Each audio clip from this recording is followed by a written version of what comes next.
Terduga pimpinan kelompok kriminal bersenjata atau KKB yang berinisial KTH alias PH berhasil ditangkap di Yahukimo, Papua Pegunungan.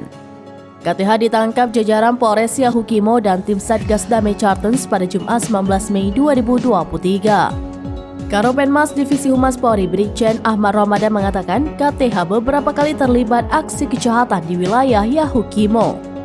Sebelumnya, polisi telah menangkap AS yang merupakan anggota KKB pimpinan KTH pada Selasa 16 Mei 2023. Ramadan mengatakan AS menginformasikan bahwa KTH merupakan pimpinannya. Dalam keterangan tertulis itu, Ramadan juga membeberkan sejumlah keterlibatan KTH di wilayah Yahukimo.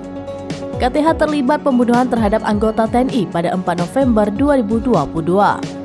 Ia juga terlibat penembakan Brigpol Usdar anggota Polres Yahukimo yang mengakibatkan korban meninggal dunia pada 29 November 2022. KTH juga terlibat penembakan terhadap anggota Brimob Satgas Preventif pada 30 November 2022.